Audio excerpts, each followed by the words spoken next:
What did I do?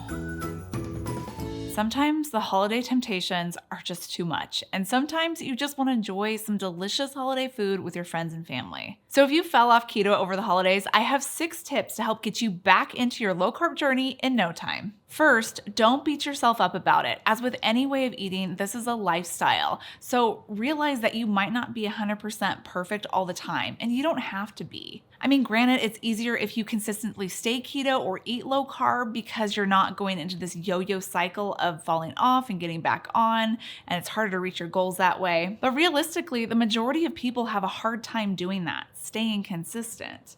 So if you start to have the mindset that keto is a lifestyle and not just a diet, that's gonna help you out on your journey. So on those occasions like the holidays, if you do enjoy foods that are high in carbs and have some sugar in them, it's important not to think that you cheated and that you have to start over because you didn't cheat and you don't. It's a lifestyle, so you don't have to be a perfect 100% of the time, and you're never starting over from the beginning. You're simply just pausing and then continuing where you left off and moving forward. Now, sometimes the problem that can happen is that a cheat meal can turn into another cheat meal and then before you know it, multiple days have passed and you're feeling like crap. You may have been trying to get back to keto, but the cravings are hitting so hard that the thought of just eating meat and veggies just doesn't appeal to you. And this is the part where a lot of people end up falling off keto because that struggle for those temptations is so intense. That's where my next tips come in handy. So if I've just described you and you've been on this cycle of yo-yo keto where you're on again, off again keto for maybe months or even a year or more, sometimes the best solution is just to go slow in order to get back on track.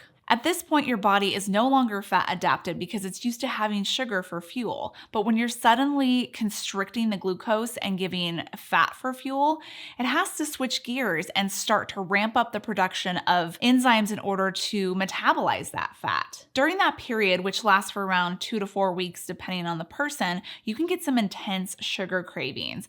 And that's when some people can start to give in and the yo-yo starts again. So when you're in this position, instead of just restricting your carbs to less than 20 a day, I think it's best just to take it slow. Start with maybe 30 to 50, maybe even 75 grams of carbohydrates a day, and then slowly taper down over the course of a few weeks. Or maybe you start with a keto breakfast and a keto lunch, but dinner you actually have like a carb side dish to go along with it. Something whole like a potato or a sweet potato works well. Do that for a week and then slowly start to restrict your carbs if keto is your goal. By gradually replacing each meal with a keto-friendly version, you'll be back on track and be able to stay consistent without having a ton of those intense cravings triggered. What I like to do is look for keto recipes that are insanely delicious and that I know I want to eat. Look for recipes that are also high in fat because they're going to keep you full longer. There are lots of different types of recipes out there that fit this mold, and maybe it's a keto lasagna or a ribeye steak. And I have a bunch on my website, KetoFocus.com,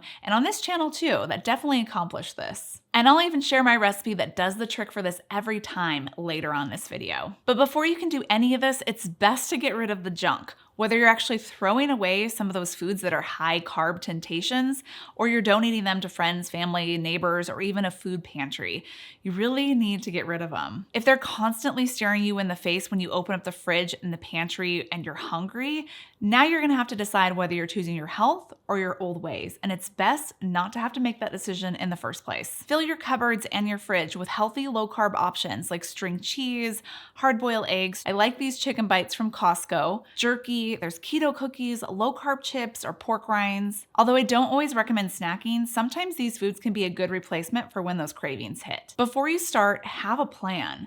The greatest chance that you're gonna be successful with your low-carb journey is to be consistent. And what helps you stay consistent? Having a plan. I'm not saying you have to meal prep like 1 or 2 times a week, although that does help. But at the very least, you really should have a plan of what you're gonna be eating throughout the week because it just kind of takes the guessing game out of it. I write out what I plan to eat once a week based off of my schedule. I find it easier to pretty much eat the same things for breakfast and then I'll mix it up with dinner. I'll sit down once a week and I'll look at our evening schedule and see when we'll eat dinner and then how much time it's going to take me to prepare that meal. If it's a busy night like this one where my son has a game right after school, I know I'm going to plan to do a slow cooker meal that I can start in the morning, and then when we get home from the game, dinner is going to be ready for us. I'll fill each day with recipes for protein along with some keto approved side dishes for myself and my husband, which is usually just a simple vegetable like broccoli or asparagus and then a salad. My kids don't actually eat keto, so I usually try to have a carb side dish for them, like potatoes or white rice, but a lot of times they're just fine with eating whatever we're eating. They love meat, so chicken,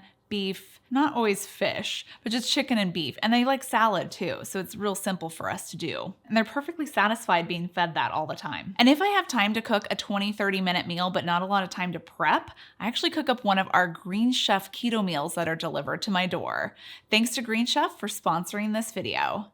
Green Chef is a CCOF certified organic company that helps you cook delicious meals for your family. It has step-by-step instructions with pictures and premium ingredients that come pre-measured with minimal prep. There's options for every lifestyle from keto and paleo, fast and fit, Mediterranean, gluten-free. It's delivered right to your door weekly and has saved dinner on my house on multiple times. If you want to try Green Chef, use my code KetoFocus60 and get 60% off plus free shipping. Go to greenchef.com for more details. This is an amazing deal and just in time for the new year because Green Chef is introducing an easier way to eat keto with their limited time Keto Kickoff 2023. You can order new keto meals for breakfast and dinner. Again, use my code KetoFocus60 to get 60% off plus free shipping. Just go to greenchef.com. I find that just keeping things simple with just a protein and a few low-carb veggie options helps with the planning and implementing that plan because I'm not overcomplicating the menu with a bunch of brand new recipes